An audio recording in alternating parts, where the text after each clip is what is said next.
We know that there are three kinds of proof, or many kinds of proof actually.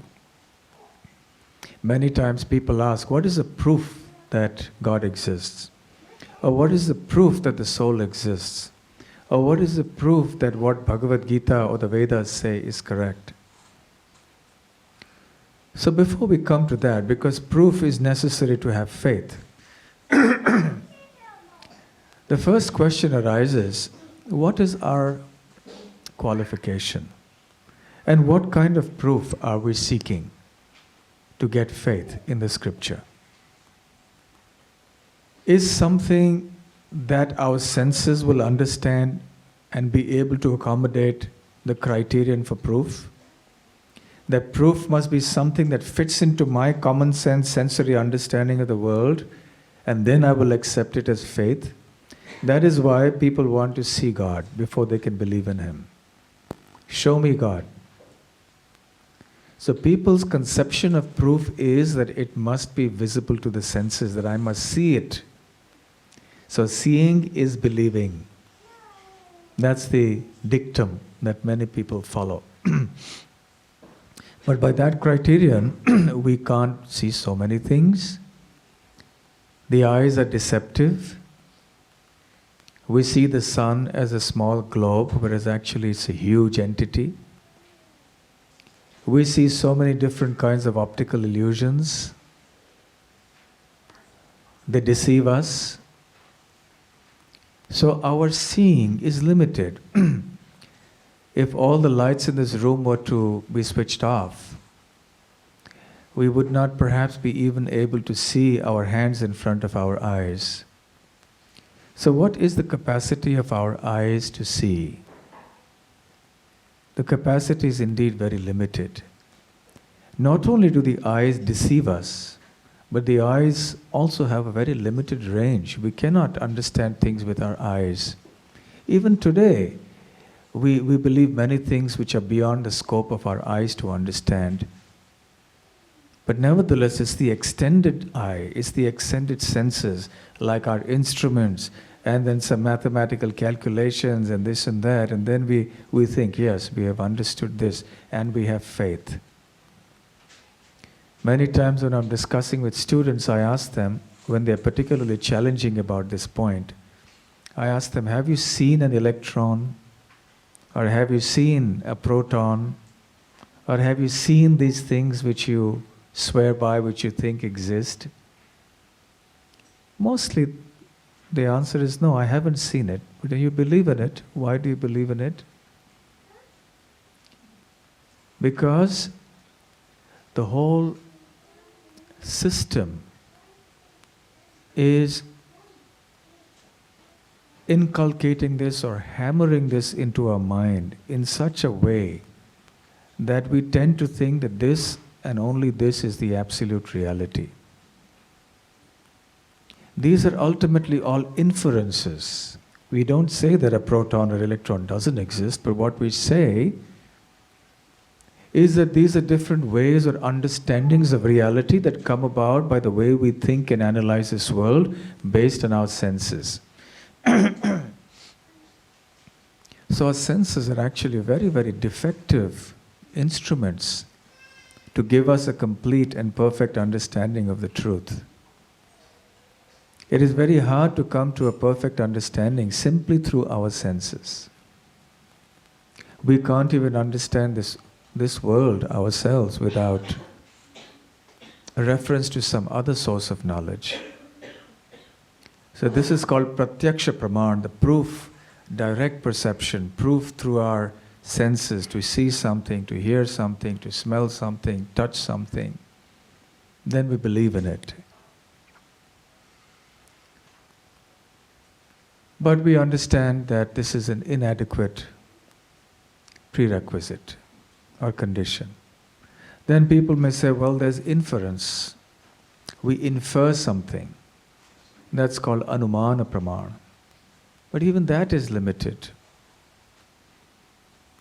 Because we may infer wrongly, we may think with our intelligence differently, we may arrive at wrong conclusions. Even Darwin, in his Origin of the Species, accepts that it was speculation. the conclusions he has reached are speculations. He uses this word speculation. But today it's considered the gospel truth. So, just like we have prophets and saints in religions, we also have prophets and messiahs in science. We also have our scriptures in science, the origin of the species. It's scripture. It's a scripture for them. Of course, they say that we evolve, but that's just an excuse for insufficient and imperfect understanding. They rationalize or justify their constantly changing understanding of the world by saying that this is our striving for perfection in this world. But perfection cannot be attained by sensory efforts alone. Reality is not necessarily always within the grasp of our senses. We have faith that the universe can be understood merely by our senses. We have faith that knowledge can be accommodated simply by our intellect and our brains. We have faith in these things. People don't think like this. They don't realize the underlying assumptions of life that we have. This study is called epistemology, the study of the branch of how we acquire knowledge in life. People don't generally think deep about this. What are the underlying assumptions based on what we take for granted in life in this world? We just assume so many things, take them for granted, and think that this is true. And then we place our faith in them. So we realize that we need authority. We need some authority to place our faith on. Like the child at school places faith on the teacher's words, on the textbooks, or on the parents, and believes so many things in this world.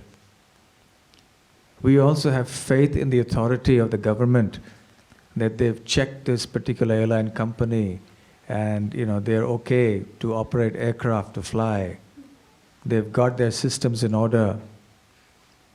So we place faith in authorities because it makes life easier. It saves us time, it saves us inconvenience. It's just common sense that when we want to acquire knowledge, we place faith on the authorities of different branches of knowledge. Could we have acquired even ordinary mundane knowledge without this principle? No. So when we rely so much upon authority for procuring ordinary mundane knowledge of this world, how much more would it be necessary when we want to acquire knowledge of something that is beyond this world? Isn't it logical? So therefore, we also place our faith in something else, some other authorities. So how do we know that what those authorities are saying is true? By actually following it in our life. First, by reasonably understanding it with our intelligence, understanding the knowledge, understanding the philosophy, and then actually practically putting it in practice in our life. When we see that what the scriptures say are actually working in our life, we develop a little faith. The Vedic scriptures also give us a lot of information that would otherwise have been impossible for a mundane person to actually give. The Srimad Bhagavatam gives us such accurate information about embryology, for example, about how the fetus grows in the womb of the mother. Such an accurate estimation of what happens in every week and every month. What limbs of the child, of the fetus grow at what time. And this is something that was written thousands of years ago. And the details of this were verified by modern science only recently when we had all the instruments and equipment. Modern technology provides us with that. This is only about 100 years old, maybe less than that. But this information was accurately obtained and given to us thousands of years ago. There are predictions about the future that are also very true. Predictions about people like Chanakya, about historical dynasties yet to come. There are conceptions that are also very, very deep. There were predictions. For example, there was a time in medieval ages, about 500 years ago, 600 years ago, there used to be a whole debate on whether the earth was flat or round.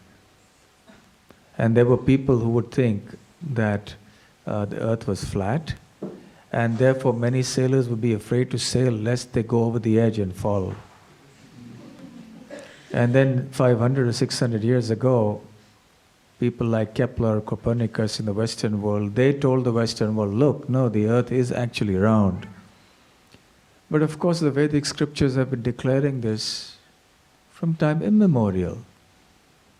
We have the Bhugol, Gol is round. The shape of the earth, the shape of the planetary systems, things have been described with so much accuracy. If you look at the level of advancement of the sciences given in the Vedic scriptures like mathematics or chemistry, metallurgy, and so on, it's mind-boggling. How did they know these things thousands and thousands of years ago? You look at whole systems and bodies of knowledge that were in the different Vedic scriptures, like Ayurveda, for example. Such complete systems of knowledge that were evolved. So these things give us faith that yes, that what the scriptures say is not something whimsical, is not something imaginary. There's some prima facie basis for us to at least consider it seriously, even if we don't have staunch faith at this moment. And then we start studying it, we understand it, and we start understanding a higher logic, and that's how faith develops.